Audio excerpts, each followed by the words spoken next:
अस्सलाम वालेकुम नाजरीन। तहरीक बकाए उर्दू के इस इल्मी अदबी पेज पर रोज शाम की तरह हम आपके सामने एक बार फिर हाजिर हैं अपने आज के आ, मेहमान को लेके। हमारे आज के मेहमान हैं मोहतरम शमाइल अहमद साहब, जो इस समय हैदराबाद से हमारे बीच जुड़े हुए हैं, हमारे साथ हैं इस पेज पर। और मैं तहरीक बकाए उर्दू की ओर से उनको दिल से शुक्रिया अदा करती हूँ कि वो इतनी दूर से हमारे साथ हैं। और आज बहुत खूबसूरत गुफ्तगू होगी ऐसा मुझे लग रहा है, क्योंकि आज मैं जिनके साथ हूँ वो सिर्फ अभी को नहीं बल्कि आगे के वक्त को भी पढ़ लिया करते हैं। ये उनको उनका हुनर है। ये वो क्या है, कैसा है, हम बात करेंगे।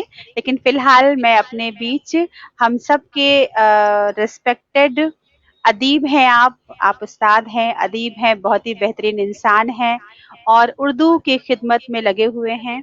मोहतरम शमाइल अहमद साहब, सर आपका बहुत बहुत वेलकम है, खुशामदीद तहरीक बकाए उर्दू के इस इल्मी अदबी फेसबुक पेज पर। बहुत बहुत शुक्रिया प्रतिमा जी, आपका मुश्ताक अहमद वानी और तमाम रुफ़्ता कार का मैं बेहद मशकूर हूँ कि आपने इतनी खूबसूरत महफिल सजाई और आपसे रूबरू होने की सआदत मुझे नसीब हुई। आपने मुझे मदऊ किया, इसके जी लिए मैं बेहद बेहद शुक्रगुजार।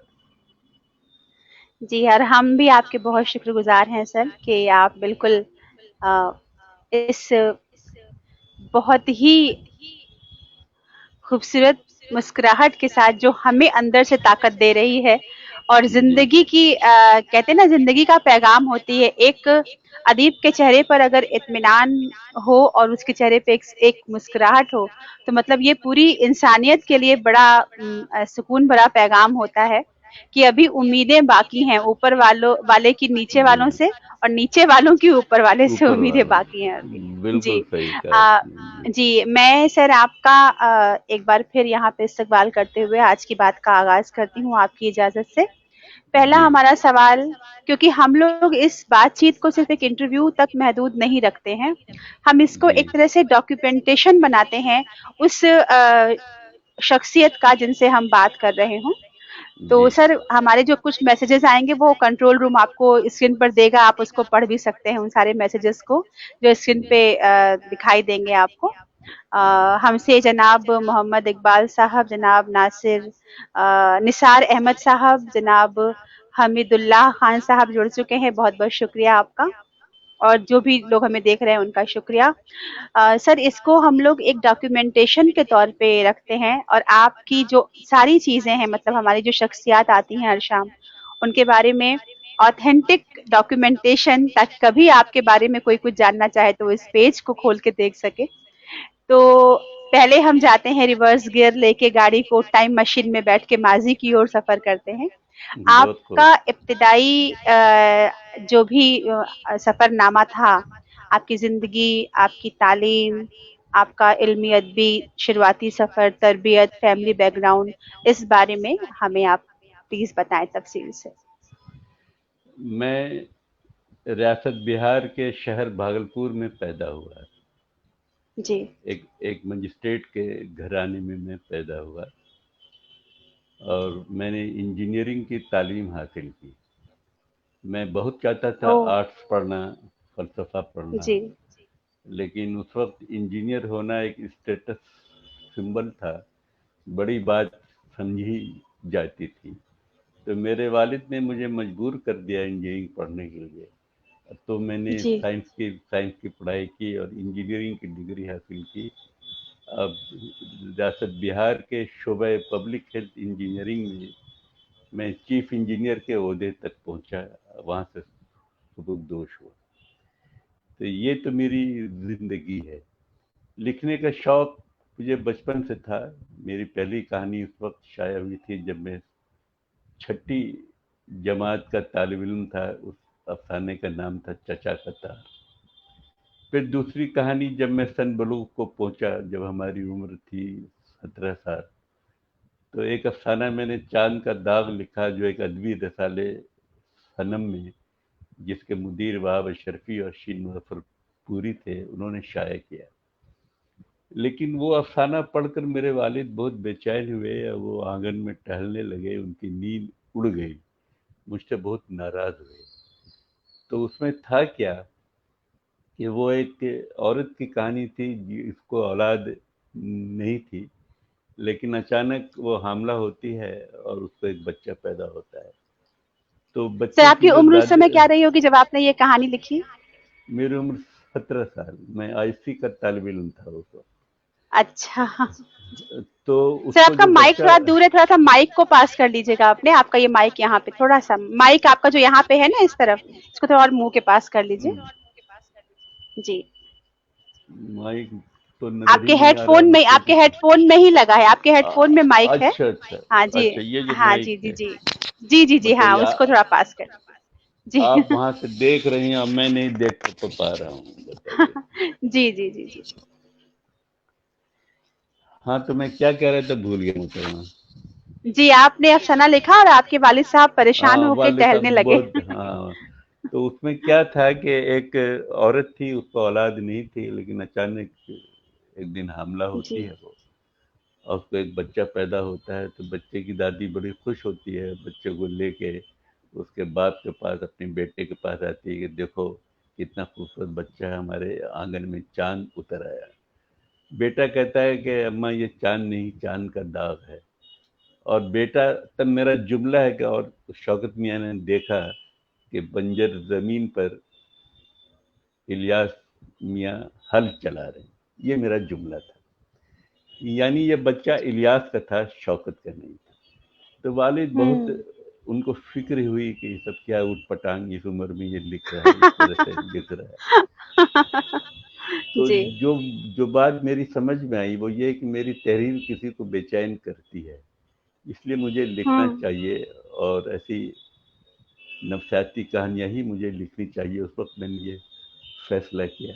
اس وقت مجھے بہت تعجب تھی کہ میں نے ایسا کیا لکھ دیا کہ والد اتنے چراغ پر ہیں، لیکن آج ہم ان کی فکر کو سمجھ سکتے ہیں۔ اصل میں معاملہ اخلاقیات کا تھا، ان کی جو اخلاقی قدریں تھی، میں نے اس کو چوٹ پہنچائی تھی، اس لیے وہ اتنے ناراض تھے۔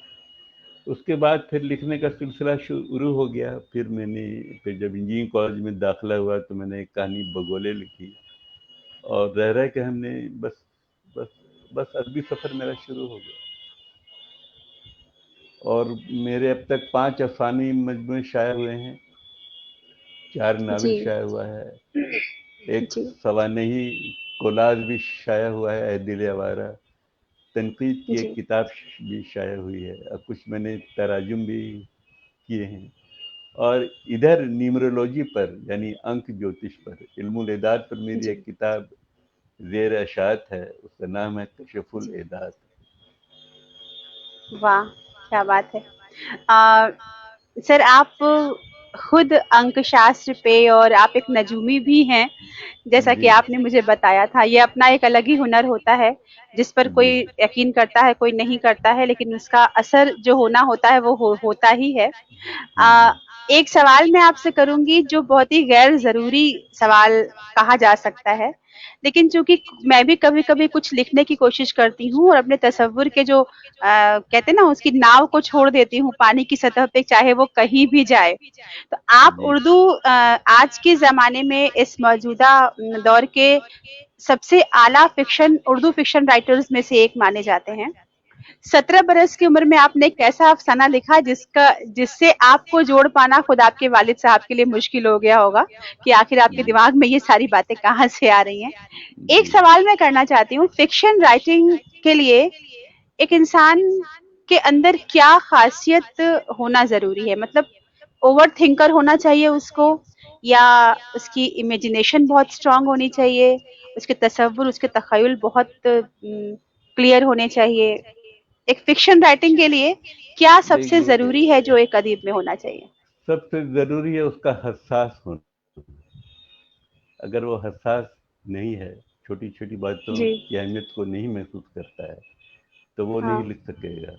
اور پھر اس کو نفسیات داں بھی ہونا چاہیے، یعنی آدمی کو پڑھنے کی لگن، آدمی کو پڑھنے کی صلاحیت اس میں ہونی چاہیے۔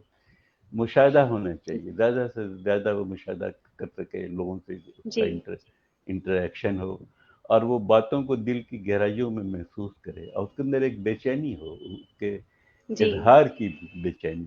اگر بے چینی ہوگی تو وہ لکھنا شروع کر دے، کیونکہ ادب میں جی ہی نجات کاری ہے، آدمی کی نجات کا راستہ ادب میں ہے. جی مطلب آپ کا کہنا ہے کہ ایک ایسا ادیب، ایک ایسا انسان جو حساس ہو، جو دوسروں کے دکھ درد کو محسوس کر سکے، اور شاید محسوس. بعض دفعہ دوسرے کی جگہ کھڑا ہو کر خود کو دیکھ سکے، تبھی ہاں، آپ شاید دوسرے کردار کو سمجھ بالکل سکتے ہیں، بالکل. تب آپ ایک کوئی فکشن کہانی لکھ سکتے ہیں. جی سر آپ نے اپنی کتابوں کے بارے میں بتایا. جی. میں چاہتی ہوں کہ کتابوں کے بارے میں آپ تفصیل سے بتائیں، کون کون سی کتابیں جو آپ نے بتائی، 5 افسانے آپ کے مجموعہ آئے ہیں، ان میں جی جی. کیسے کب کب نکلا، کن کن میں کون کس طرح کی کہانیاں ہیں، اور ان میں سے اگر تھوڑا سا آپ ہمیں سنا سکتے ہو تو، اگر آپ کے پاس ہو وہ. دیکھیے، میرا پہلا افسانوں کا مجموعہ بگولے شائع ہوا. بگولے ہوں، ہوا، اس کے بعد سنگار دان، پھر القمبوس کی گردن، پھر عنکبوت. یہ سب میرے افسانے مجموعے کے نام ہیں. اور ایک حال میں کوچہ قاتل کی طرف ایک مجموعہ یہ بھی آیا. اور میرے نمائندہ افسانوں کا بھی ایک مجموعہ آیا، نملوت کا گناہ اور دوسری کہانیاں، جس میں 20 افسانے ہیں شامل. ناول میں نے ندی ایک ناول لکھا، پھر میں نے مہاماری لکھا، پھر میں نے ہوں، گرداب لکھا، اور پھر ایک اور ناول میں نے لکھا چمرا سور. یہ 4 ناول ہمارے آئے. اب میں آپ کو ایک بات بتاؤں، بہت دلچسپ بات، جو میری بہت مشہور کہانی ہے، سنگار دان. جی بہت ہی وہ بہت مشہور ہی ہے، اس نے مجھ کو ایک پہچان دی ہے اس کہانی نے. تو کہانی میں سوچ کر نہیں لکھتا ہوں، ہوں، کہانی مجھے مل جاتی ہے. کہانی تو قدم قدم پر بکھری پڑی ہے. بالکل بالکل صحیح ہے. وہ بصیرت چاہیے، وہ نظر چاہیے. تو میرے شہر میں جب فساد ہوا تو وہاں کیمپ لگا، تو طوائفوں کا بھی کیمپ لگ گیا.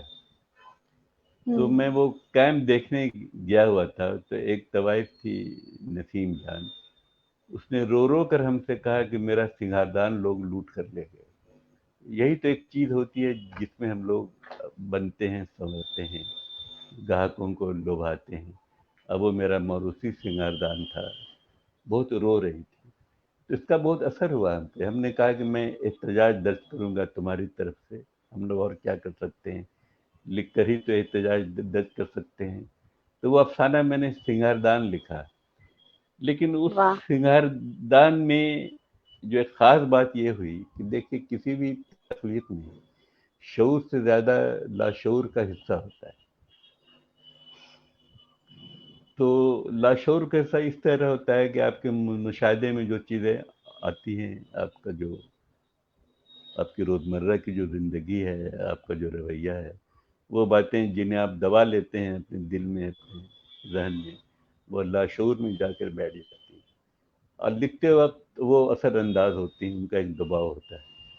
تو میری عمر وہی، جب میں نے یہ افسانہ لکھا تھا، اسی عمر میں، 17 سال کی عمر میں اپنے بھائی سے ملنے بتیا گیا ہوا تھا.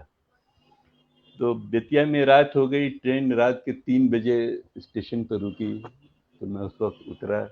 اس وقت میں کہاں جاتا، تو باہر میں ایک ٹینٹ لگا ہوا تھا جہاں نوٹنکی چل رہی تھی. تو میں جا کر ہوں، نوٹنکی میں غیر امین لوگوں کے درمیان میں بیٹھ گیا فرش پہ، اور نوٹنکی دیکھنے لگا. تو وہاں ایک 12 سال کی ایک لڑکی تھی، ایک بالا، وہ رقص کر رہی تھی، پھولوں اور گجروں سے سجی ہوئی، ہاتھ میں مہندی، رنگین لباس میں، بہت لہک لہک کر وہ گا رہی تھی یا ناچ رہی تھی. میں اس میں ایک دم محو ہو گیا. اس کی آواز بھی بہت اچھی تھی، میں کھو گیا اس میں. اس کے گانے کے بعد ایک ادھیڑ عمر کی عورت آئی، 40-45 سال کی، لا حول ولا قوت. عجب اس کی جسمانی ساخت بھی تھی. اس نے گانا شروع کیا، بھرت پور لٹ گئے ہائے میری اماں. یہ हाँ, सुन कर मेरी भरतपुर लुट गए हो। तो जी। ये सुनकर मेरी तबीयत एकदम मुकद्दर हो गई। मुझको ऐसा लगा जैसे गुलाब के फूल पर इस औरत ने गोश्त के लोथड़े रख दिए, जैसे कोई एतर में आयोडीन की बू आहिस्ता आहिस्ता मिला रहा है। मैं वहां से उठकर अपने घर आया 6 बजे सुबह। तबीयत मेरी खराब हो गई اور اس کا وہ گانا ہم کو ہمیشہ ہانٹ کرتا رہا۔ جب بھی ہم اس لڑکی کے بارے میں ہم نے چاہے کہ ہم سوچیں کہ وہ ایسی تھی، اس طرح رقص کر رہی تھی کہ بیچ میں یہ عورت کود پڑتی تھی، اس نے مجھے بہت ذہنی طور پر پریشان کیا۔ تو جب میں افسانہ سنگاردان لکھ رہا تھا تو بار بار اس عورت کا اسٹرکچر ہمارے ذہن میں آ رہا تھا، اور ایک جملہ اپنے آپ یعنی خود سے اس میں ٹپک پڑا صفحے کرتاس پہ کہ ہائے راجا لوٹ لو بھرتپور۔ جب اس کا شوہر اس کو ہاتھ پکڑ کر اپنی طرف کھینچتا ہے تو وہ عورت کہتی ہے کہ لوٹ لو بھرتپور۔ تو یہ لوٹ لو بھرتپور، یہ جملہ میں نے سوچ کر نہیں لکھا، یہ لاشعور سے، یہ لاشعوری عمل ہے۔ اس لاشعور کے دباؤ میں نے یہ جملہ لکھا، وہ لاشعور نے مجھ سے لکھوایا۔ تو تخلیقی عمل میں شعور سے زیادہ لاشعور کا حصہ ہوتا ہے، اس سے انکار نہیں کیا جا سکتا۔ سر آپ کی آواز تھوڑی کم آ رہی ہے، ڈاکٹر مشتاق احمد وانی صاحب ہم کو دیکھ رہے ہیں، اور وہ ایکچولی آپ کا جو مائک ہے نا وہ یہاں پہ کہیں ہے، اس کو اگر آپ ہاں اس طرف ہے سر، آپ کے لیفٹ سائڈ میں مائک ہے، یہاں پہ جو ہے، ہاں یہ، ہاں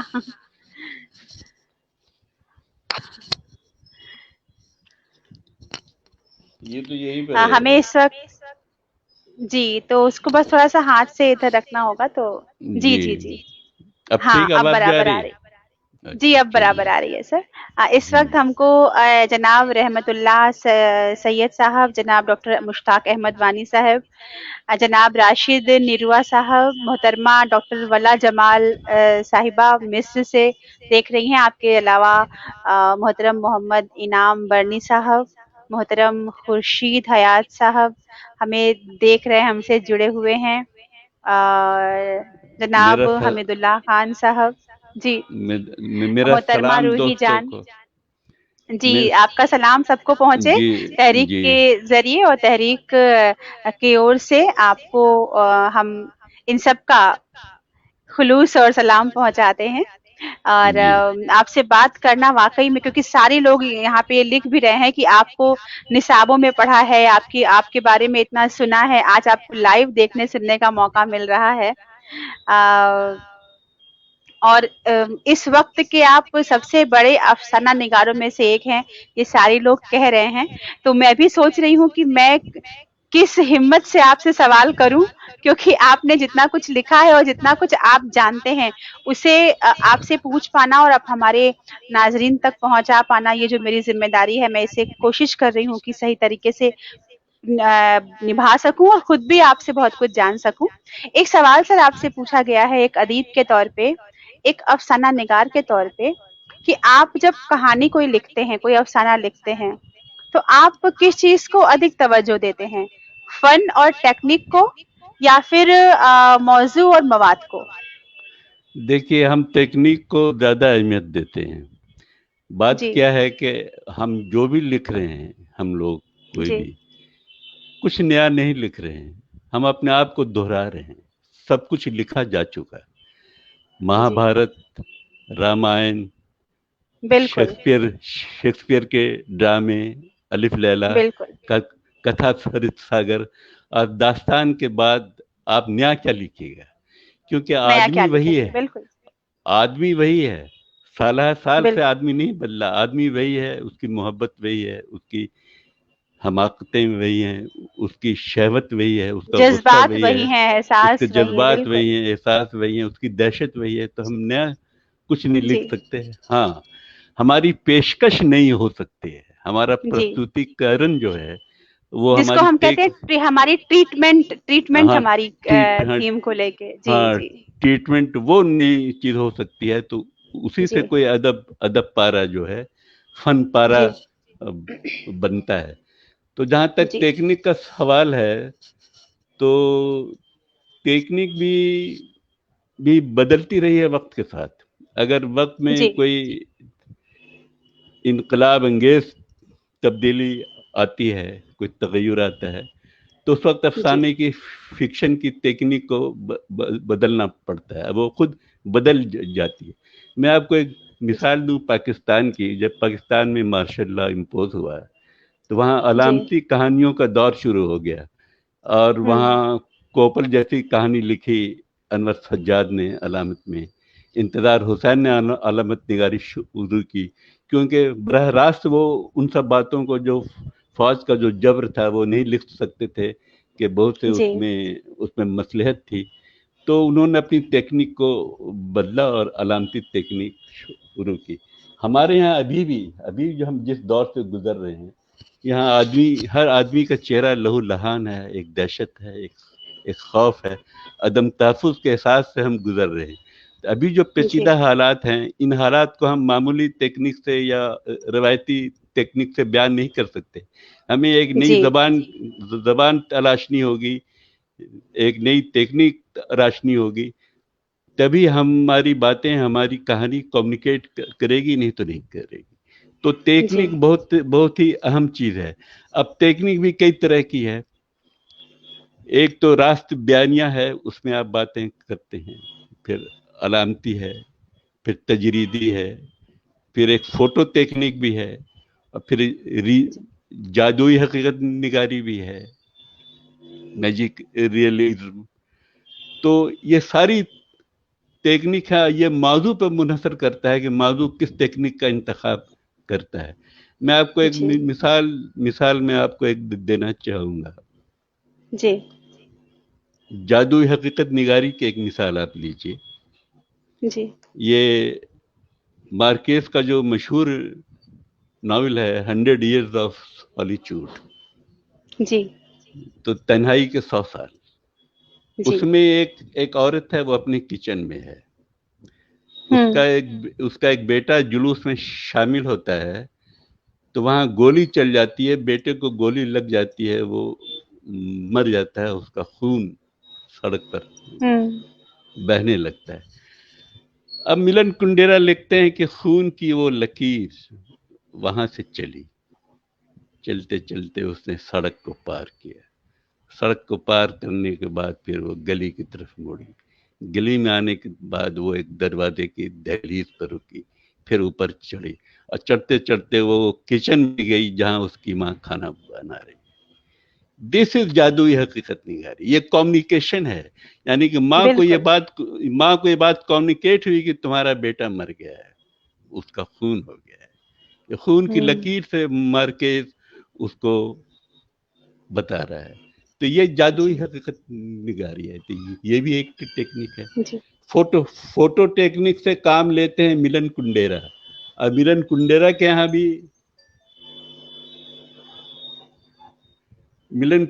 یہاں بھی جادوئی حقیقت نگاری ہے۔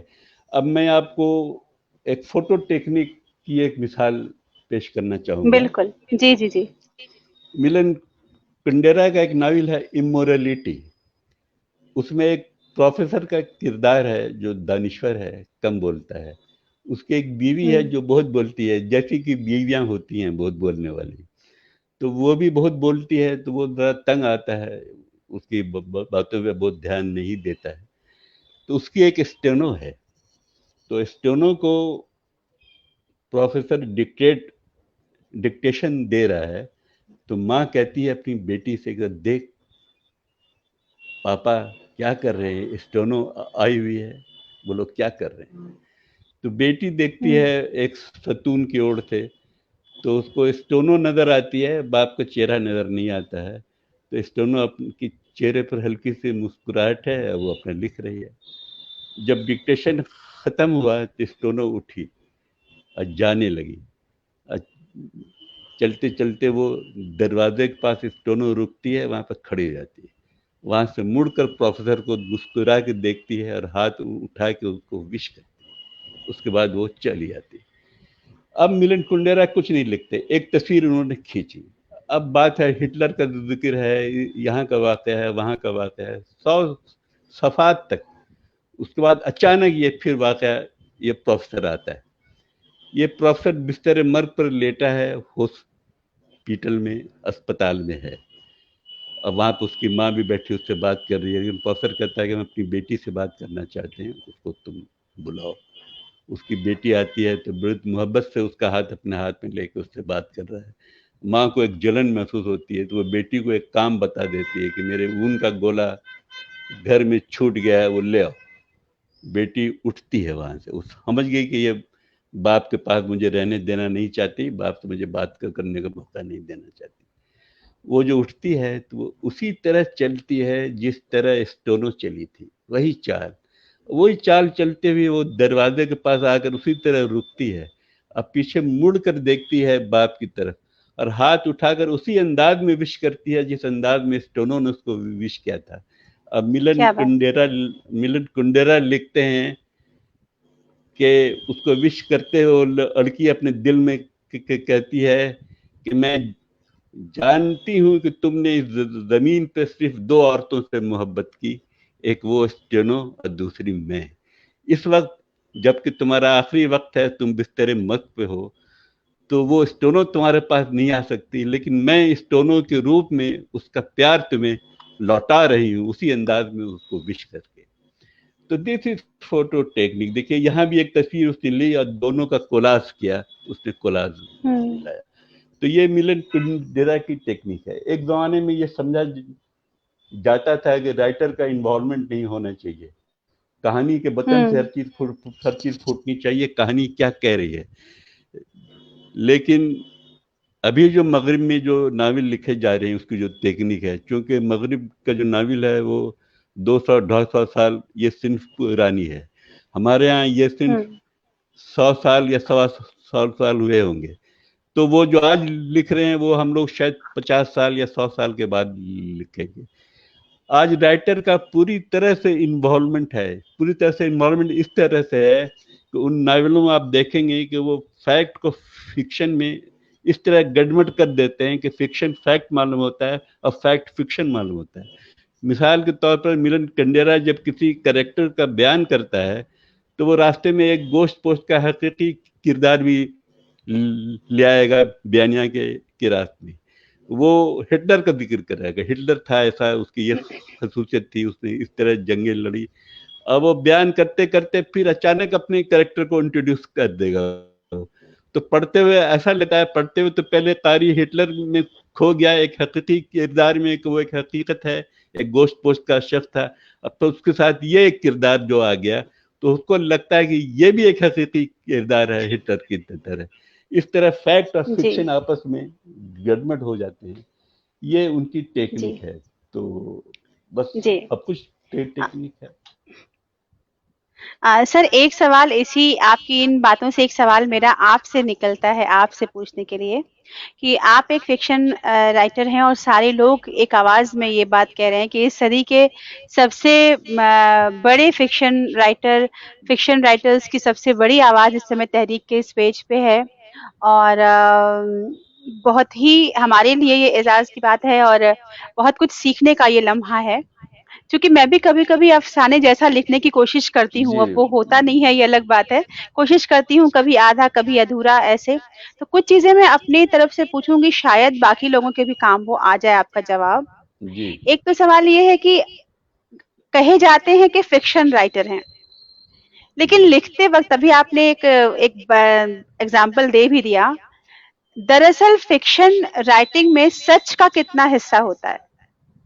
क्योंकि हम जानते हैं कि हम दरअसल अपनी ही बात को कहीं लिखते हैं और फिक्शन में लपेट कर पेश कर देते हैं, तो सच का कितना हिस्सा होता है इसमें? देखिए फिक्शन सच नहीं होता है, लेकिन आप फिक्शन से झूठ बुलवा नहीं सकती। जी। फिक्शन की झूठ में बहुत बड़ी सच्चाई होती है, अपने अहद की सच्चाई छुपी होती है। इसलिए अफसाने झूठ होते हैं, लेकिन आप उनसे झूठ बुलवा नहीं सकती। जब अफसाना सफेद करतास पे आता है तो वो अपने अहद की सच्चाइयों के साथ आता है, अपनी तमाम सच्चाइयों के साथ आता है। जी। तो अगर कभी कभी ऐसा आपके साथ हुआ कि आप कुछ लिख रहे हो और कोई सच آپ کے فکشن پر زیادہ حاوی ہو رہا ہو اور آپ کو پتا ہو کہ اتنا سچ لکھنا شاید افسانے کے حق میں نہیں ہوگا، لوگ اس کو پڑھ کے ناراض ہو سکتے ہیں، شاید اس کے لیے پھر صحیح جگہ نہیں ہوگی، کبھی ایسا آپ کو ایک رائٹر کے نہیں، طور پہ یہ واقعہ آیا کبھی؟ رائٹر کے طور پر خود میرا جو کبھی انفرادی بے ایمانی کرنی پڑی اپنے آپ سے، نہیں، اپنے کبھی آپ سے نہیں. جھوٹ بولنا پڑا کبھی؟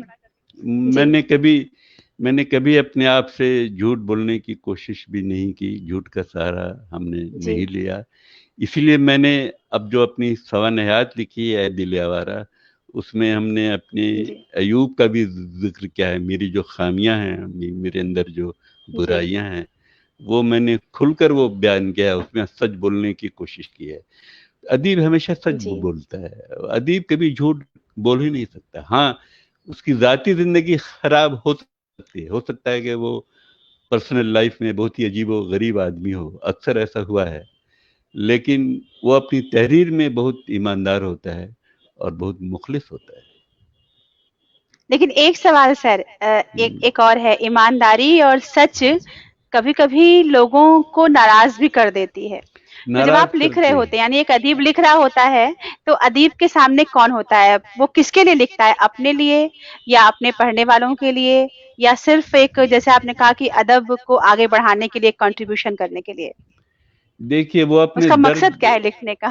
اس کا مقصد ہے اپنے درد کا اظہار کرتا ہے. وہ اگر اس نے ہوں کوئی درد اپنی روح کی گہرائیوں میں محسوس کیا ہے تو بہرحال اس کو باہر آنا چاہیے.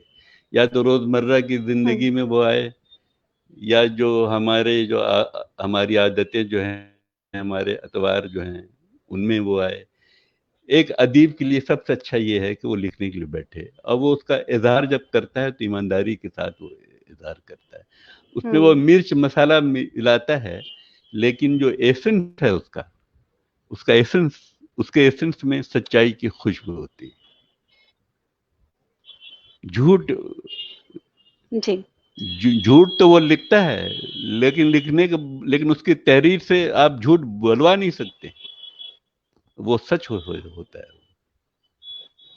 یعنی کردار فکشن ضرور ہوتے ہیں، لیکن جو کردار کہہ رہے ہوتے ہیں ہاں، ان کا وہ سیدھا سچائی واسطہ ہماری دنیا سے ہوتا ہے، وہ سچ ہماری ہوتا ہے. دنیا، بالکل. ہاں، وہ بالکل جی سچ ہوتا جی. ایک سوال سر آپ سے کرنا ہے مجھے.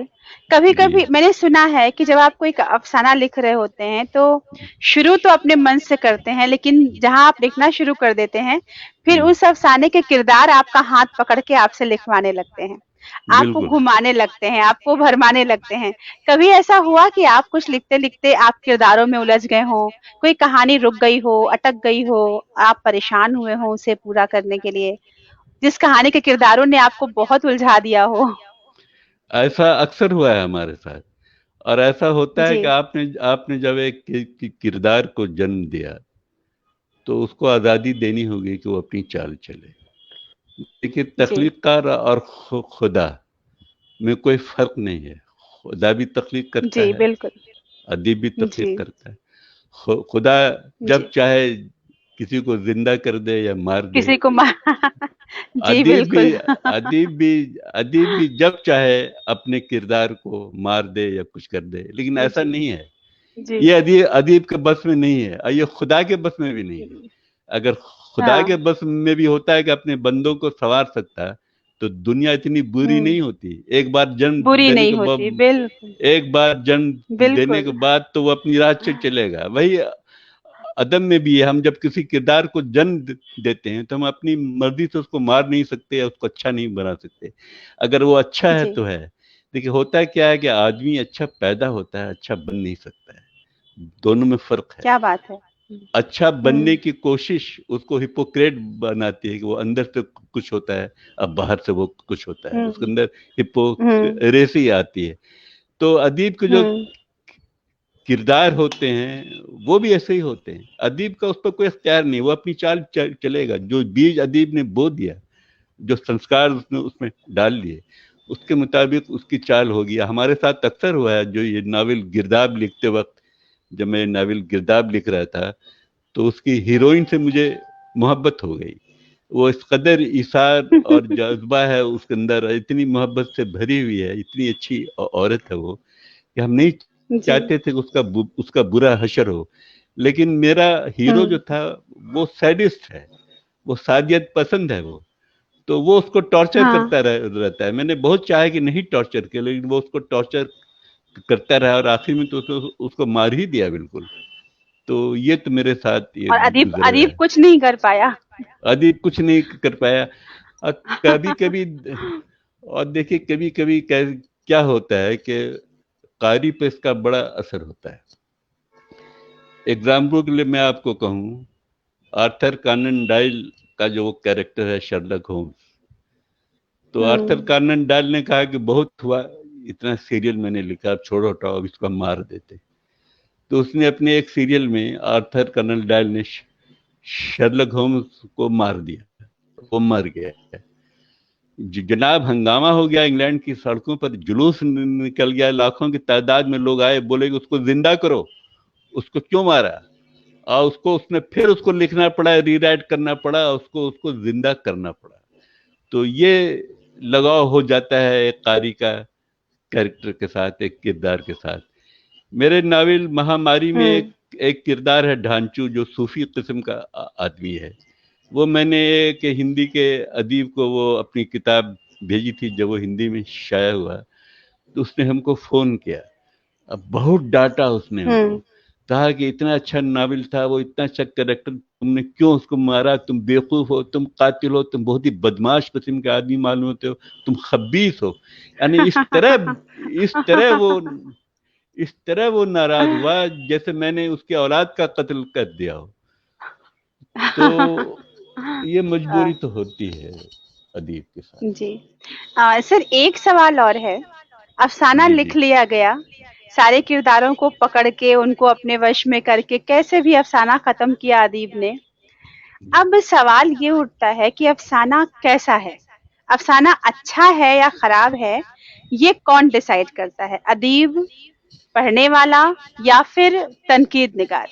देखिए अदीब को तो अपना हर अफसाना अच्छा लगेगा, जिस तरह माँ को अपनी औलाद अच्छी लगती है, क्योंकि हाँ, तख्लीक जो है वो औलाद की तरह है। अब जी बिल्कुल। पढ़ने वाले की अपनी बसीरत क्या है, अपना विजन क्या है, ये इस पर मुनहसर करता है। ये पढ़ने वाले पर मुनहसर करता है, उसकी नफ्सियात क्या है, उसकी परवरिश कैसी है, उसकी ज़हनी तरबियत क्या है, उसकी लाइकिंग क्या है, हुँ। वो उस पर मुनहसर करता है कि वो उसको अच्छा कहे या बुरा कहे। अब यह है कि क्या चीज़ अफसाने को अफसाना बनाती है, या फिर वो उसको बेहतर बनाती है, वो फनी सतह उसकी एक होती है जो नाक़िद देखते हैं। तो ये मुनहसर है कारी पे, वो एक अच्छी चीज़ को भी नापसंद कर सकता है। मेरी बहुत सी अच्छी कहानियाँ जो बहुत अप्रिशिएट की गई, लेकिन मेरे कुछ कारी ऐसे भी हैं जो उसको पसंद नहीं करते हैं, उन पर सख्त जी। तनकीद करते हैं जो मैं सुनता हूँ। तो ये मुनहसर करता है कि आपके कारी की तो ज़हनियत क्या है, उसका अप्रोच। तनकीद का एक एक तख्लीक के की पहचान बनाने में या उसकी जो अदब की दुनिया में एक तख्लीक को अपनी जगह बनाने के लिए तनकीद का क्या रोल है? देखिए क्योंकि नाक़िद जो, हम कह सकते हैं आई डोंट केयर, मुझे फ़र्क नहीं पड़ता। लेकिन क्या फ़र्क पड़ता है आपकी कहानी पर, आपकी लिखी हुई चीज़ पर कोई तनकीद की गई है तो क्या उसका असर होगा? देखिए नाक़िद जो होता है ना, वो चाँद की हुँ, तरह है, वो चाँद की तरह है जो सूरज की रोशनी से चमकता है। सूरज है हुँ। तख्लीक़कार, अगर तख्लीक़कार के ज़रिया ही नाक़िद अपने आप को हाइलाइट करता है। अगर तख्लीक़ में दम है, क्या बात है! वाह! अगर तख्लीक़ हुँ, में दम है, तो उसकी आवाज़ को आप अनसुनी नहीं कर सकते। अगर तख्लीक़ खुद नहीं बोलती है, तो नाक़िद कहाँ तक बोलेंगे। तो बिल्कुल, बड़ी बिल्कुल। सबसे अच्छा अभी का जो माहौल है, अभी का माहौल, आज एक अदीब को बहुत संघर्ष करना पड़ता है अपनी पहचान बनाने के लिए। आप जब लिखते हैं तो शुरू में सभी अप्रिशिएट करते हैं, आपके दोस्त, आपके अहबाब आपकी तारीफ करते हैं। लेकिन जब आप अच्छा लिखने लगते हैं और तरक्की करने लगते हैं, तो फिर एक ईर्ष्या का एक माहौल कायम हो जाता है, हसद और जलन का। लोग हसद बिल्कुल। करने लगते हैं, टांगें खींचने लगती हैं। तब ग्रुपिज्म होता है, ग्रुप कायम होता है, लॉबी होती है, एक गिरोह आदमी बंदी खास होती है। हाँ। ग्रुप बंदी होती है, हम्म। और जो नाकिद होता है वो अपने मोहल्ले वालों ही पे लिखता है ज्यादातर।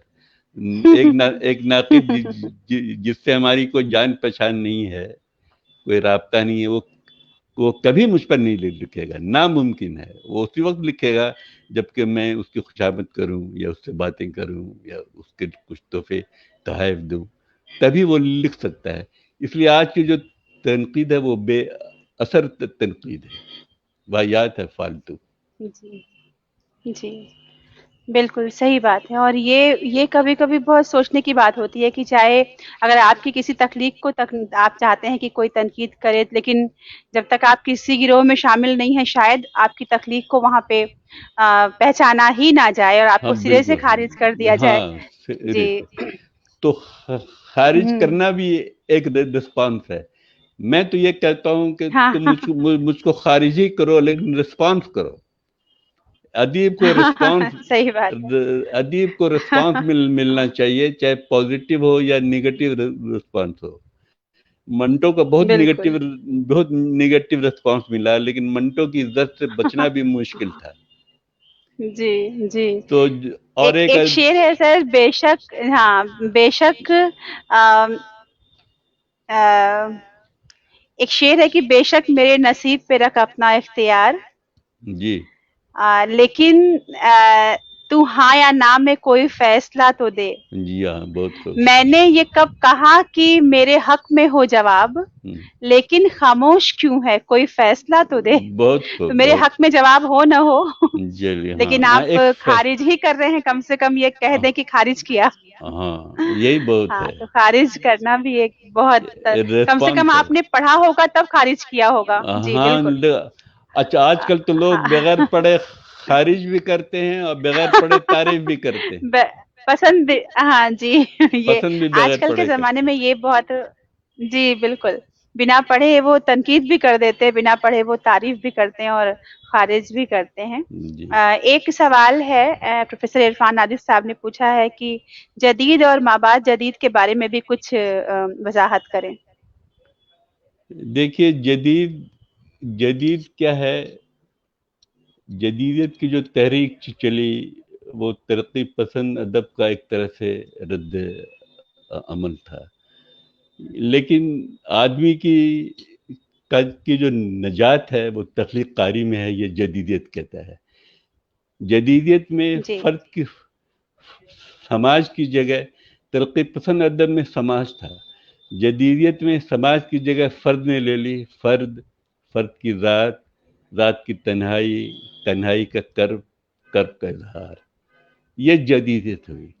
माँ बाप जदीदियत में एक चीज आप ये समझ लीजिए कि कोई भी चीज जदीद होने से पहले माँ बाप जदीद होती है। तो माँ बाप जदीद में लोग फिर जी। अपने रूट से, अपने कल्चर से, अपनी सकाफत से वो जुड़ने लगे। अब वो पॉप मिक्स का दौर शुरू हुआ, क्लासिकी भी और जिद्दत तराजी भी। जिद्दत तराजी में क्लासिकी रचौ ही माँ बाप जदीदियत का नाम है।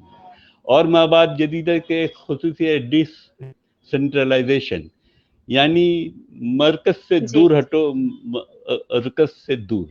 इसीलिए आप देखेंगे कि माँ बाप जदीदत के दौर में जो हुकूमतें भी जो बनी, जो सियासी जो तब्दीली आई, उसमें भी सेंटर में एक पार्टी की हुकूमत बहुत दिनों तक नहीं हुई, बल्कि मखलूत हुकूमत हुई, क्योंकि वो डिसेंट्रलाइजेशन का दौर था जो अदब में भी चला और मुल्क के माहौल जी। में भी चला। जी जी, बिल्कुल। सर, आपने अभी एक विजुअल इफेक्ट के बारे में, पिक्चर इफेक्ट के बारे में बताया था। तो जो कहानियों की टेक्निक में पिक्चर इफेक्ट का बताया था आपने जी अभी। जी जी तो ये जब आप पिक्चर इफेक्ट पे हम को लेकर जब किसी अफसाने में हम कोई सीन क्रिएट करते हैं, तो उसमें क्या कम से कम डायलॉग्स जो होते हैं, कम से कम जो गुफ्तगू होती है, उसका वो टेक्निक अपनानी पड़ती है कि कम से कम बातचीत हो और केवल विजुअल क्रिएट किया जाए उस सीन का? नहीं, बातचीत भी हो सकती है, लेकिन एक चीज आप ये समझ लीजिए کہ جو بڑی جی تخلیق ہوتی ہے نا اس میں مکالمہ بہت کم ہوتا ہے. اب آج جی جو بڑے ناول جو لکھے گئے ہیں وہ صرف بیانیہ میں. آپ 100 ایئر آف سالیچیوڈ جو 400 صفحات کا ناول ہے اس میں آپ کو ایک جگہ صرف مکالمہ مل جائے گا, ایک یا دو جگہ, باقی ہر جگہ بیان ہی بیان ہے. تو پکچر ایفیکٹ میں بھی آپ فوٹو ٹیکنک سے جو لکھ رہے ہیں تو اس میں وہ منظر کشی چاہیے. وہ منظر کشی تو آپ لفظوں کے سہارے سے کریں گے, ڈائلاگ کے ذریعے تو آپ کریں گے نہیں. لیکن جہاں جہاں ڈائلاگ کی ضرورت اگر ہے, اگر کہانی کا مطالبہ ہے, کہانی اگر ڈیمانڈ کرتی ہے, وہاں پہ وہ بیانیہ اگر ڈیمانڈ کرتا ہے تو اس کو دینا ہوگا, اس مکالمے کو دینا ہوگا. جی اب میں آپ کو ایک بات بتاؤں, جیسے ایک واقعہ کہ ایک شخص دکان سے نکلا, اپنے گھر چلا گیا, اس کا گھر کوئی جی دور, یہ ایک واقعہ ہے. اب اس کا فوٹو ٹیکنک میں کس طرح لکھیں گے؟ تو فوٹو ٹیکنک میں واقعہ ترازی سے کام لینا ہوگا, واقعہ نگاری نہیں. واقعہ ترازی ناول کا بہت اہم وصف ہے. تو آپ لکھ سکتے ہیں کہ وہ گھر سے نکلا, باہر بہت دھوپ تھی, تپش تھی, اس کے چہرے پر پسینے کی بوندیں پھوٹ رہی تھیں, وہ لڑکھڑاتے ہوئے چل رہا تھا. جاتے جاتے دور جا کے اس نے دم لیا, سستانے لگا, پھر آرام کرنے کے بعد پھر وہ اٹھا, آہستہ آہستہ وہ اپنے گھر میں داخل. تو یہ جو منظر دکان سے اور گھر کے بیچ کا منظر ہے, کشی ہوئی. یہ ہاں منظر کشی ہے. تو منظر کشی فوٹو ٹیکنک میں چاہیے. مطلب آپ کو تفصیل تھوڑا سا اور دینی ہوتی ہے, ڈیٹیلز میں اور دینی جانا ہوگی. پڑتا ہے. جی جی جی سر, ایک سوال اسی آپ نے آدھا جواب دے دیا ہے, تھوڑا سا میں اور اس کے بارے میں جاننا چاہتی تھی کہ ایک افسانہ لکھنا اور ایک ناول لکھنا کتنا الگ ہے, اور جب ایک ہی شخص یہ دونوں کام کرتا ہے, افسانہ لکھے پھر ناول کی طرف آئے, تو ٹیکنکس میں کیا بنیادی فرق کیا آتا ہے افسانہ لکھنے میں اور ناول لکھنے میں؟ دیکھیے, افسانہ یا کہانی ہر آدمی کا چہرہ ایک کاغذ ہوتا ہے جس پر اس کی زندگی کی کہانی لکھی ہوتی ہے.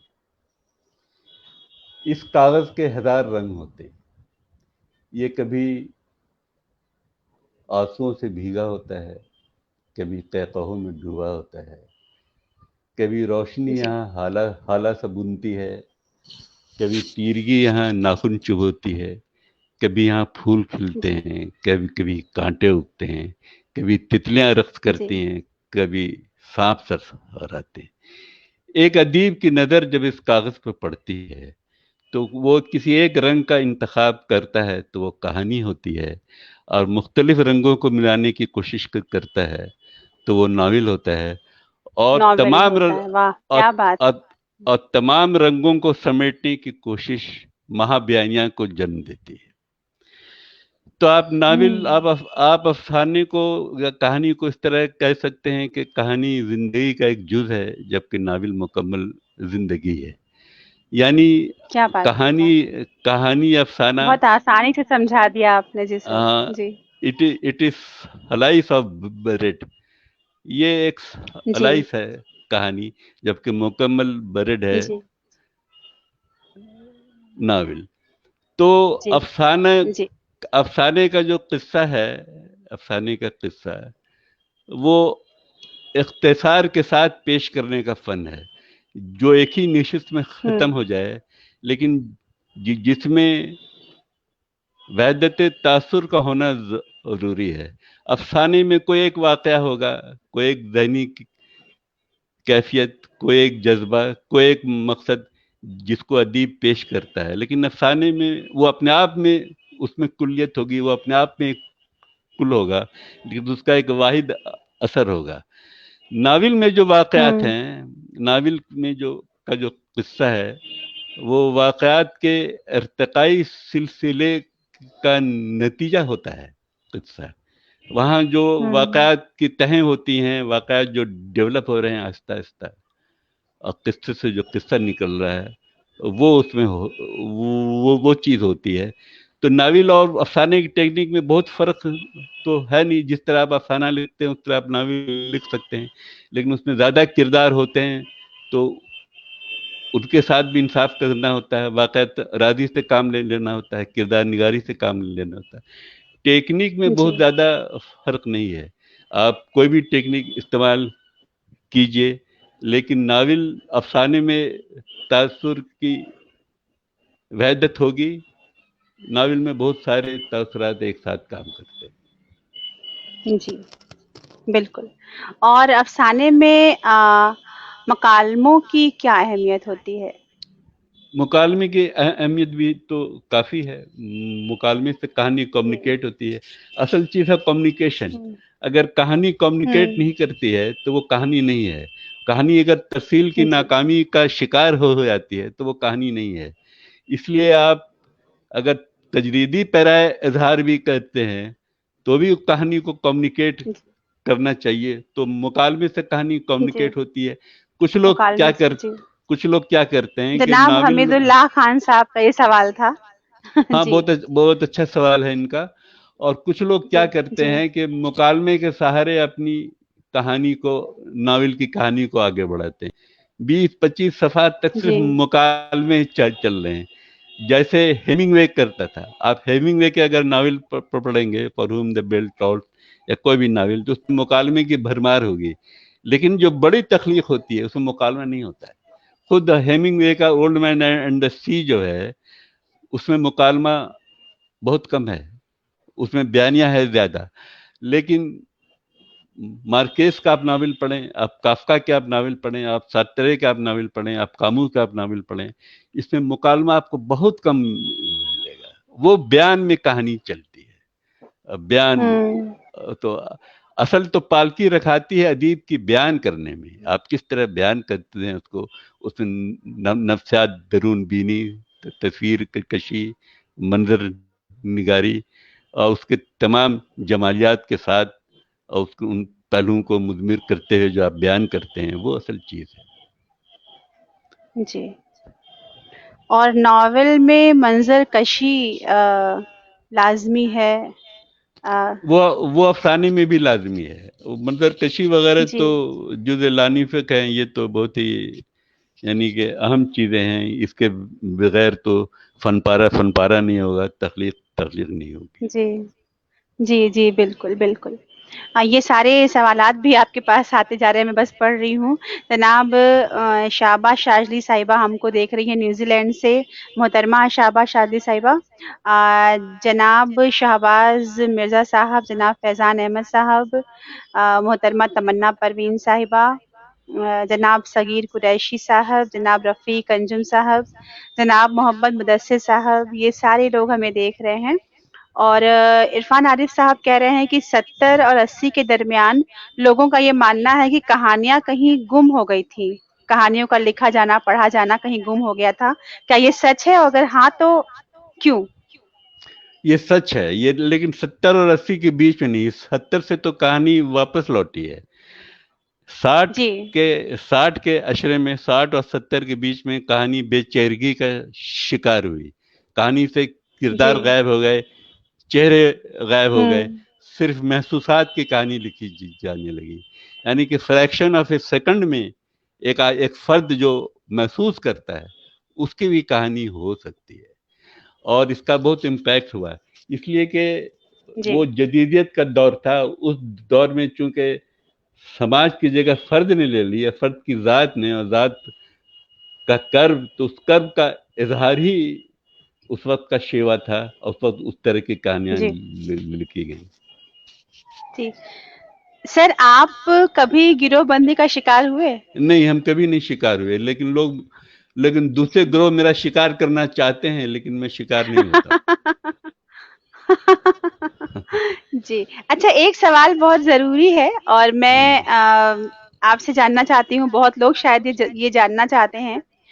جب کسی استاد سے بات کرنے کا موقع ملے تو اس کا سوال کا جواب بہت ضروری ہو جاتا ہے. یہ جی رائٹرز بلاک ہوتا ہے, ایک ہر رائٹر کی زندگی میں ایک رائٹرز بلاک آتا ہے. ہر ادیب کی زندگی میں ایک ایسا وقت آتا ہے جب اس کو لگتا ہے کہ اب کچھ نہیں لکھا جا رہا ہے, اب قلم کہیں رک گئی ہے, بند گئی ہے, सारे अल्फाज खो गए हैं, कहानियां सारी गुम हो गई हैं, उसके जहन में ही कुछ गुंजलक सा हो जाता है और सब कुछ उथल पुथल सी हो जाती है या खामोशी छा जाती है। कुछ ऐसा होता है जो राइटर्स ब्लॉक जिसे हम कहते हैं, लिखना छूट जाता है अचानक। हाँ, ये ये बात कैसे सही है। होता है और इससे हम कैसे बरी हो सकते हैं, कैसे इससे हम पार पा सकते हैं? देखिए, ये उन्होंने बहुत अच्छा सवाल किया। और एक अदीब तअत्तुल का शिकार होता है, उसका ज़हन जी, काम नहीं करता है, वो उधर से, और उस पर लंबा अरसा गुजरता है, 2 साल का, 3 साल का। लेकिन बहुत जी, इससे नबर्द आजमा होने के लिए, इससे बाहर निकलने के लिए उसको पढ़ते रहना पड़ेगा। जी, ज़रूरी नहीं है कि वो किताब पढ़े, लेकिन वो आदमी का मुताला करे, इंसान के चेहरे को पढ़े, हुँ, अपने घर से बाहर निकल कर। एक थोड़ी बहुत आवारगी अदीब के लिए ज़रूरी है। आवारगी से मेरी मुराद है कि शहर की बिल्कुल। सड़कों पर मोटर गश्ती बिना कर रहे मार्गी हैं, के तो चल रहे लिखा ही हैं, नहीं जा सकता। लिखा ही नहीं जाता। हर जी, आदमी की ज़िंदगी में एक हिस्सा जी, होता है। जहाँ एक जी, अदीब मसलहत से काम लेता है या समाजी हिजाब में मुब्तला होता है, वहाँ आहिस्ता-आहिस्ता उसके ज़हनी सोते जो हैं वो खुश्क होने लगते हैं, तख्लीकी सोते उसको खुश्क जी, होने लगते हैं। तो इनको जारी करने के लिए उसको मुताला जारी करना रहना पड़ेगा, क्योंकि तख्लीक तो ज़हन में चलती जी, ही रहती है उसके, लेकिन उसको आश्कारा जी, होने का मौका नहीं मिलता है। तो वो मुताला करता जी, रहे, पढ़ता रहे, दूसरी चीज़ों में दिलचस्पी ले, लेकिन तख्लीक के बारे में वो सोचता रहे, तो इस हालात से निकल सकता है। और फिर एक उम्र होती है जबकि जी, आदमी लिखना बंद कर देता है। तो जी, ये ये ये हर अदीब के साथ ये बात होती है। साठ आप देखेंगे कि जवानी में एक अदीब का कलम जितना तेज होता है, जिस तरह नई बातें सोचता है, आगे वो नहीं सोच पाता। लोग जी, समझते हैं कि 70 साल का अदीब बहुत मैच्योर्ड चीज लिखेगा, मैं नहीं मानता। 70 साल या 75 साल का जो अदीब है वो कोई नई बात लिख ही नहीं सकता है। नई बात उसके जहन में नहीं आ हुँ। सकती। नई बात सिर्फ नई नस्ल के जहन में आती है।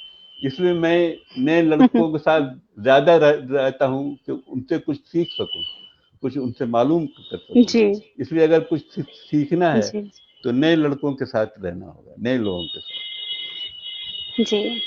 जनाब असलम जमशेदपुरी साहब हमें आपको सुन रहे हैं, जनाब उनको शकील सलाम अफरोज़ कहिए, साहब हमें सुन रहे हैं। जी, मेरा आपका सलाम सलाम उन तक पहुँचे तहरीक के ज़रिए। और मैं डॉक्टर वला जमाल साहिबा मिस्र से आपको देख रही हूँ और वो कह रही हैं कि उन्होंने आपसे शायद नॉवेल मंगवाई थी और वो उनको मिल गई। आपको शुक्रिया अदा कर रही हैं इस बात के लिए। किताबें कुछ उनकी आप मिली हैं उनको आपकी, उसके अच्छा लिए अच्छा। बहुत-बहुत शुक्रिया। और एक सवाल आपसे पूछा जा रहा है, तमन्ना परवीन साहिबा पूछ रही हैं कि जदीदियत और माबाद जदीदियत में क्या फ़र्क है? और क्या आज जदीदियत बाकी है? ये भी एक सवाल है। इसका आप जदीदियत, बेहतर जवाब दे पाएँ। जी, देखिए जदीदियत जो है एक एक हिस्स का नाम है, हिस्सियत, एक फीलिंग है जदीदियत। और ये जदीदियत कभी ख़त्म हो नहीं सकती है, क्योंकि फ़र्द जो है जी, उसका जो अपना कर्ब है, वो कर्ब का इजहार वो करता ही रहेगा। जदीदियत का मतलब ये नहीं है कि तजरीदी पैरा इजहार, या जदीदियत का मतलब ये नहीं है कि हुँ, अलामत में हम बयान कर रहे हैं। अभी भी हमारे यहाँ जदीद जी, अदीब हैं, जैसे खालिद जावेद हैं, उनके यहाँ जदीदियत का रंग मिलता है। अभी नई नस्ल का लड़का है अहमद नई, वो अभी तक बल्लाज मिनरा और सुंदर प्रकाश के हिसार से बाहर नहीं आया है, तो वो भी उसी रंग में लिख रहा है। जी, तो ये रंग हमेशा जी, गालिब रहेगा। अब माबाद जदीदत में हम अपने कल्चर, अपने रूट की तरफ जाएंगे, डिसेंट्रलाइजेशन की तरफ हम जाएंगे। हम खुद जी। अपनी बादियाफ करते हैं माबाद जदीदियत में। जी, जी, जी। सारे लोग यहाँ पे ये कह रहे हैं कि आपको आपकी किताबें पढ़ी, आपको पढ़ते रहे। आज आपको देखने और लाइव सुनने का जो मौका मिला है, सब अपनी खुशनसीबी बता रहे हैं। तो वो समझ सकते हैं कि मैं कितनी खुशनसीब हूँ जो आपसे जी मुखातिब जी। हूँ, आपसे गुफ्तगू कर रही हूँ। मैं सर सबका आप एक अदीब के तौर पे जब आपने 17 बरस की उम्र में वो अफसाना लिखा और आपके वालिद साहब परेशान हो गए थे, मैं आपसे ये सवाल करना चाहती हूँ, आप किससे मुतासिर रहे हैं एक अदीब के तौर पे? किसकी कलम से, किसके अफसानों से आप मुतासिर रहे हैं? देखिए, मुझ में एक नुक्स है, एक ऐब है। वो ये है कि जी, मैं किसी से मुतासिर होने लगता हूँ तो उसको जी। पढ़ना तो उसको उसके ज छोड़ देता हूँ मैं पढ़ना उसको, इसलिए कि ओहो! अच्छा, मुझे डर है कि उसका उसके रंग जैसा मुझ ना हो जाऊँ। हाँ, उसका रंग मुझ पर गालिब नहीं आ जी। जाए। मेरा ख्याल है हुँ, कि एक बड़ा अदीब बनने से अच्छा है मुनफरिद अदीब होना, क्योंकि इनफरादियत अपने आप में बड़ी होती है और क्या बात है! वाह! अपनी इनफरादियत को बचाने के लिए आपको वो चीज़ें जो मुतासिर करती हैं, उनके दायरे असर से बाहर होना पड़ेगा।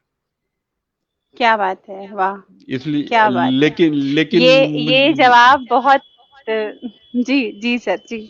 लेकिन मैं बहुत लोगों को पसंद करता हूँ, जैसे काफका को, सार्त्रे को, कामू को, मिलन कुंडेरा को, मार्किस को, इन लोगों को बहुत पसंद करता हूँ। मेरे जी, हम असर भी जो अफसाना निगार हैं, इन्हें भी मैं पसंद करता हूँ, मैं पढ़ता रहता हूँ। जी, असल असलम जमशेदपुरी को भी मैं पसंद करता हूँ, उनके भी अफसाने मैंने पढ़े हैं। असलम जमशेदपुरी की जी, खूबी है कि वो छोटे छोटे वाक़या को कभी एक कहानी का रूप दे देते हैं। तो जी। पसंद करता हूँ, मुतासिर मैं किसी से नहीं। क्या बात है! और ये इस सवाल का ये जवाब वही दे सकता था जो अपने आप में कहते हैं ना कि वन एंड ओनली जिसकी कोई कॉपी ना हो, जिसको अपने हाँ, वन हाँ। एंड ओनली होने का फख्र भी हो, ये बहुत बड़ी बात है। सर मैं लुंगी आपका बेहतरीन अफसाना है। क्या इसका नॉवेल भी आ सकता है? ये सवाल इरफान साहब लिख रहे हैं। इरफान साहब जी, का बहुत बहुत शुक्रिया इरफान साहब का कि उनको ये लुंगी अफसाना पसंद आया, और बहुतों को तो नहीं भी पसंद आया है, बल्कि लुंगी की वजह से जो यूनिवर्सिटी के असातिज़ा हैं उन्होंने हमको खारिज कर दिया है, अपने ग्रुप से बाहर कर दिया है। असलम जमशेदपुरी मुझे कभी नहीं पूछते, शहजाद अंजुम मुझे नहीं पूछते, फातमी मुझे नहीं पूछते। इन सब को बहुत तकलीफ पहुंची है, लेकिन जो रिसर्च स्कॉलर हैं वो बहुत खुश हैं, क्योंकि ये जी, उनकी जी, कहानी है, उनके इस्तेसाल की कहानी है। तो लुंगी पे नावल भी जी, लिखा जा सकता है, इस लाइन पर भी अभी मैंने सोचा है नहीं, लेकिन इसका जी। एक काउंटर पार्ट भी मैं लिख रहा हूँ, वो प्रोफेसर का हरम, एक और अफसाना मैं लिख हुँ। रहा हूँ। जी, नाम ही उसका हंगामा खेज लगता है और सच्चाई ये है कि जो तख्लीक हंगामा मचाने की ताकत न रखे, उस तख्लीक का कामयाब होना थोड़ा मुश्किल ही होता है। लोगों हाँ। को उसके बारे में जानना ज़रूरी है, उसके चर्चे होना ज़रूरी है। जनाब अरशद जमील साहब, जनाब मोहम्मद असिद साहब, जनाब शकील अफरोज साहब, आप सबका बहुत-बहुत शुक्रिया हमको सुनते रहने के लिए। सर एक सवाल मैं करना चाहती हूँ, मुझे नहीं मालूम कि ये सवाल सवाल है या क्या है। अगर थोड़ा बचकाना होगा तो आप मुझे माफ भी कर दीजिएगा लेकिन मेरे जहन में एक फितूर सा आ रहा है, मैं उसको सवाल के तौर पे आपसे पूछना चाह रही हूँ, क्योंकि जी, आप जी, अदीब हैं और मैं उस दुनिया में अभी मुझे लगता है अभी मैं आई हूँ और कोशिश करती हूँ कुछ अफसाने लिखने की। जी, आपने मुझे बताया था कि आप नजूमी भी हैं, जी, जी, नजूम से तो क्या आप नजूम। अफसाने लिखने के पहले तख्लीक करने के पहले आप ये जान जाते हैं कि ये कोई पसंद करेगा या नहीं करेगा, ये हिट होगी या फ्लॉप होगी, ये कामयाब होगी कि नहीं होगी? देखिए क्या इसके आपका आपका नजूमी ये भी एक बार कर लेता है भविष्यवाणी? देखिए मेरा नजूमी या मेरे अंदर का जो अदीब है वो ये आपके जान अंदर का नजूमी जी, जी, कि मैं जी, जो भी लिखूंगा लोग उसको अप्रिशिएट करेंगे, इतना एतमाद मुझे हमेशा रहा है।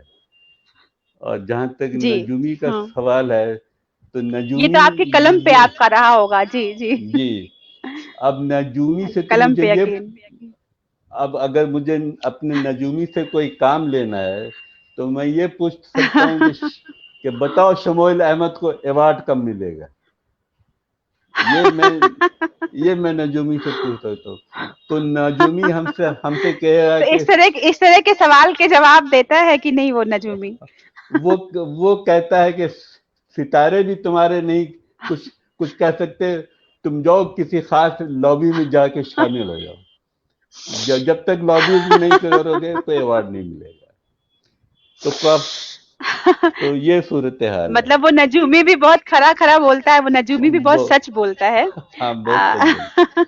वो खुद जी हैरान है सर, कि जी जी वो खुद हैरान है कि कि ये शख्स इतना अच्छा लिख रहा है लेकिन उसको कोई अवार्ड क्यों नहीं मिलता है, ये सितारे इसके क्या है। तो असल राज जी, यही वो है। नजूमी भी खुद हैरान है। सर, मैं माज़रत चाहती हूँ, मैंने थोड़ा-सा मज़ाक के मूड में आपसे बात की, लेकिन अब सीरियस मूड में मैं एक बात जानना चाहती हूँ संजीदगी के साथ, कि ये नजूमी जो आपने कहा, आपने शुरू में भी कहा कि आप अंकशास्त्र और जो ये एक साइंस है एक तरह का, इसमें भी आप अपनी महारत रखते हैं। तो इस जी बारे में बताएँ, और इसका क्या इसका आज के ज़माने में अहमियत कुछ है इसकी? क्या ये इसकी कोई जगह, कोई अहमियत, कोई साइंस ऐसा है जो हमको कुछ बता सकता है ऐसा? देखिए, लंबी गुफ्तगू होगी अगर उतना वक्त है आपके पास तो, क्योंकि ये मेरा सर, खास हम लोग जी कि, कि अभी लंबी गुफ्तगू का समय तो नहीं है, लेकिन हम लोग एक हाँ बार जरूर आपको सिर्फ इस टॉपिक के लिए लेकर आएंगे, लेकिन हाँ सिर्फ एक श्योर। आप मुख्तसर अगर जवाब दे सकें तो। जी। एक बात मैं आपको बताऊं, ये जो इल्म नजूम जी। है ये साइंस नहीं, ये पैरा साइंस है। ये साइंस से ऊपर की जी, चीज पैरा साइंस है जी। है। हाँ। अब हम्म। मैं आपको एक एग्जांपल सेट करता हूँ। सितारा जुहल जो है शनि, शनि हम्म। शनि के बारे में कहा गया है कि शनि का रंग स्याह है, काला है। शनि हाँ। काल पुरुष का दुख है। यानी कि इंसान की हम्म। तमाम तमाम दुखों का कारण है शनि, कारक है शनि। शनि जी। दुख है, शनि जी। मौत है, शनि सदमा है, शनि का रंग काला है। अब आप एक चीज जी। देखिए, इंसान का जो डेवलपमेंट हुआ है, डार्विन थ्योरी को आप सामने रखें तो सिर्फ हम्म। फिजिकल फिजिकल एवोल्यूशन नहीं हुआ, मेंटल एवोल्यूशन भी हुआ है, उसका जहनी इर्तका भी हुआ है। और उसके जहनी इर्तका में हर चीज अपने जगह एक वाइब्रेशन को जन्म देती है। प्लैनेट से जो रेडिएशन निकल रहे हैं, जो किरणें निकल रही हैं, जो एटमॉस्फेयर है, उसका असर आदमी के जहन पर पड़ता है। वो उसी के मुताबिक, अगर हारमोनी में है तो उसके मुताबिक वो सोचता भी है। मैं इसलिए कह रहा हूं कि दुनिया में हर जगह मौत का रंग स्याह है। आप मातमी लिबास जी। पहनते हैं तो आप सफेद लिबास नहीं पहनते हैं, आप स्याह लिबास पहनते हैं। आप जी। किसी का शोक पत्र अगर आप इशू करते हैं, सदमानामा आप लिखते हैं, तो आपको स्याह हाशी में लिखते हैं किसी मौत की खबर। और नजूम ने ये नहीं कहा, क्योंकि शनि का रंग स्याह है, हम्म। शनि मौत से एसोसिएटेड है। तो आप खुद बखुद शनि का जो वाइब्रेशन महसूस कर रहे हैं, तो आप ये महसूस कर रहे हैं कि हमको मौत के वक्त में स्याह रंग का इस्तेमाल करना चाहिए। ये है इल्म नजूम। इसलिए अगर आपके लग्न में शनि है तो आपको स्याह रंग पसंद आएगा, नजूमी कहेगा। अगर आपके सेवंथ हाउस में शनि है तो आपका शौहर काला होगा, सफेद फार्म होगा। ये है इल्म नजूम। अब और क्या बताएं आपको। आप देखिए, आप शुक्र ग्रह जो है, वेनस यानी सितारा जोहरा, इसका रंग सफेद है। ये अमन और दोस्ती और मोहब्बत और सेक्स का सिंबल माना गया है। अब इंटरनेशनल बॉर्डर पर अगर आपको अमन चाहिए तो आप सफेद परचम लहराते हैं, जो कि शुक्र का है। आप हरा परचम नहीं जी। लहराते। सफेद परचम इसलिए लहराते हैं कि वेनस का जो वाइब्रेशन आप रिसीव कर रहे हैं, तो आदमी के जहन में ये हम्म। बात आई जो तहजीब के तहजीबी इर्तका के साथ, कि सफेद को अमन का पीस का सिंबल बनाओ। तो हम्म। इस तरह आदमी अनकॉन्शियसली एस्ट्रोलॉजी से गाइडेड। बिल्कुल, बिल्कुल सही बात है। और हम आपने जब कहा पैरा साइंस है, तो हम लोग ये मानते भी हैं कि दुनिया में बहुत सी चीज़, बल्कि ज़्यादातर चीज़ें ऐसी हैं जिन्हें हम समझ ही नहीं सकते। हम जी बस उनके ऊपर अपना अब बातचीत करते हैं, तज़किरा करते हैं, लेकिन हम सच तक कभी नहीं पहुँच पाते। हमारी समझ से बाहर बहुत चीज़ें हैं इस दुनिया में, लेकिन अच्छी बात ये है कि अदब और तख्लीक हमारी समझ के अंदर है। हम जो अफ़साने लिखें, नावल लिखें, शायरी करें, वो हमारी समझ के अंदर हो सकता है अगर हम ईमानदारी से लिखें, और समझने पढ़ने वालों की भी समझ में आ सकता है वो सब। सर, हम जी लोग आपकी नज़ूमी वाली जो शख्सियत है उस पर हम लोग ज़रूर बात करेंगे कभी बहुत तफ़सील से। मुझे बहुत मन है जी उस पर आपसे जरूर। बात करने का। फ़िलहाल हम लोग जी तहरीक बक़ाए उर्दू के इल्मी अदबी पेज पर, फ़ेसबुक पेज पर आपसे एक इस सदी के, जैसा कि मैं पढ़ रही हूँ लगातार और मैं बहुत अपने आप को खुशनसीब महसूस कर रही हूँ कि सब लोग ये कह रहे हैं कि इस सदी के सबसे बड़े उर्दू फ़िक्शन राइटर से इस समय मुखातिब हूँ मैं। तो प्रोग्राम ख़त्म हो इसके लिए मैं आपसे चाहूँगी कि आप उर्दू में लिखने पढ़ने वालों को, उर्दू के स्टूडेंट्स को, उर्दू के स्कॉलर्स को अपना एक पैगाम दें, नई नस्ल को पैगाम दें कि उर्दू की बका और तरबीज के लिए वो क्या कर सकते हैं, कैसे उर्दू से जुड़े रहें और कैसे उर्दू को आगे बढ़ाएं। देखिए, आपका मैसेज। वो मुताला जारी रखें, उर्दू की क्लासिकी किताबें पढ़ें और उर्दू में वो जी, तर्जुमे का काम करें। जो दूसरी जबानों के जो फन बहुत पारे हैं, ज़रूरी। उनको वो उर्दू जी, में मुंतकिल करें, तो ये उर्दू की सही खिदमत होगी। क्योंकि जी, बहुत सी किताबें ऐसी हैं, बहुत से मौज़ूआत ऐसे हैं जिनका उर्दू में तर्जुमा नहीं हुआ है।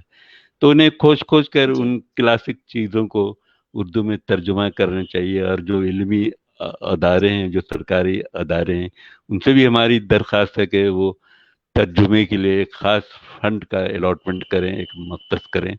और नौजवान नस्ल ही सामने आ सकते हैं तर्जुमे के फील्ड में, तो उनको वो बिल्कुल। आगे आगे बढ़ाएं, उनके लिए वो सैंक्शन करें। जी।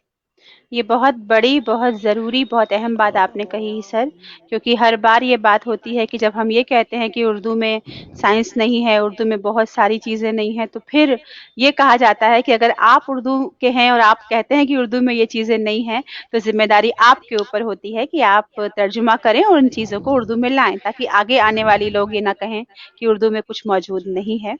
और ये जी बात हर ज़ुबान पे लागू होती है, लेकिन फ़िलहाल हम चूँकि तहरीक बक़ाए उर्दू के लिए बात कर रहे हैं, तो हम उर्दू के लिए बिलख़ुसूस कहेंगे कि तर्जुमा करें। और मोहतरम शमाइल अहमद साहब ने आज एक पैगाम भी दिया है कि आप उर्दू पढ़ें, मुताला करें और इसका तर्जुमा जितना आप कर सकते हैं दूसरी ज़ुबानों से, उर्दू में वो करें। बहुत-बहुत शुक्रिया सर। चलते-चलते मोहतरम अली इब्राहिम आरजू साहब जुड़े हैं हमसे। मुश्ताक अहमद वानी साहब कह रहे हैं कि उन्होंने लुंगी अफ़साना पढ़ा है आपका, उन्होंने भी। तो इस अफ़साने को चाहे किसी ने भी ख़ारिज किया हो, लेकिन पढ़ने वाले इसके कम नहीं हैं। और हम इसके दूसरे जो आपने कहा सीक्वल, आप कुछ और इसका सोच रहे हैं एक्सटेंशन, उसका इंतज़ार करेंगे। और आपके लिए बस तहरीक की ओर से मैं ये कहना चाहती हूँ कि दिल से शुक्रिया। मैं आपकी बहुत ममनून हूँ कि आपने मुझसे बातचीत की, मुझे इतना कुछ बताया, सिखाया, और अल्लाह आपकी कलम को और ज़ोर दे और आपको लिखने की ताकत अता फ़रमाए। आप ऐसे ही लिखते रहें, सितारों को पढ़ते रहें और तख़लीक़ के सितारे भी बुलंद करते रहें। बहुत बहुत तहरीक बहुत की ओर से शुक्रिया। बहुत-बहुत शुक्रिया। बकाए जी, तहरीक उर्दू का बहुत बहुत शुक्रिया। जी। Thank you sir. शुक्रिया। Thank you. अल्लाह हाफ़िज़।